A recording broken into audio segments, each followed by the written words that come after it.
High, কেমন আছো তোমরা সবাই? আজকে অনেক দিন পরে আবার ভিডিও শেয়ার করছি। সেদিন গেছিলাম এক্সপো মেলাতে। এক্সপো মেলায় আমি, মা আর বাবাই গেছিলাম। প্রত্যেকবার তো একই রকমই থাকে। ঢোকার শুরুতে আচারের দোকান, তারপরে ফুলের দোকান, বিভিন্ন রাইড। তো বাবা এবার পাস পেয়েছিল, সেই কারণে আমরা অনেকগুলো রাইডে ওঠারই সুযোগ পেয়েছিলাম। তো এইটাতে উঠেছিলাম আমি প্রথম এবং লাস্ট, মানে আমি আগে কখনো উঠিনি। আর সেইবার আমি মানে যেদিন গেলাম আর কি, এটাতেই শুরুতে উঠেছি, আর কোনোটাতেই উঠিনি। আর আমি প্রচণ্ড ভীতু। আর আমার বাবা ঠিক ততটাই সাহস। কারণ এই প্রত্যেকটা রাইডে মানে নাগরদোলা থেকে শুরু করে টোরা টোরা ব্রেক ডান্স প্রত্যেকটা রাইডে বাবা একা উঠেছিল। আমি আর মা মেলায় ঘুরছিলাম।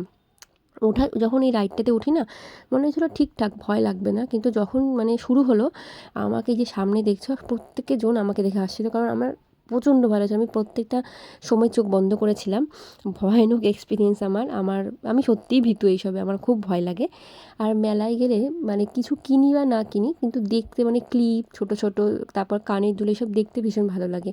আর মেলাতে তো অন্যান্য জায়গার তুলনায় দামটা একটু বেশি হবে, এটা খুব স্বাভাবিক। খাবারের দোকানের মধ্যে চপটা আমি প্রত্যেকবারই খাই একটা করে, খুব একটা ভালো লাগে না পাঁশকুড়ার চপ। তো খেয়েছিলাম, মেলায় যাব সেই জন্য মানে একটা খেয়ে প্রত্যেকবার খেতে হবে এরকম একটা, মানে মেলায় যাব খাবো না এরকম তো হয় না। আর এখানে ছিল বিভিন্ন রকম হাজমোলা, তারপরে আমসত্ত্ব, পাঁপড়। আমি এখান থেকে এই কাঁচা আমের যে আমসত্ত্বটা ছিল সেটা কিনেছিলাম। আর এই পুডিংটা খেয়েছি, 40 টাকা করে নিয়েছিল। ভীষণ সুন্দর লেগেছিলো, একদম মানে মানে লাইট একদম সুগার, ভীষণ ঠিকঠাক। আর মেলায় যাব তারপরে পাপড়ি চাট খাবো না, এটা তো হতে পারে না। এটাও খেয়েছিলাম। আর দেখো এই যে পটেটো ফ্রাই, এটা আমি অনেক ভিডিওতে দেখেছিলাম, আমি আগে কখনো খাইনি। এই স্টিকটা 50 টাকা নিয়েছিল।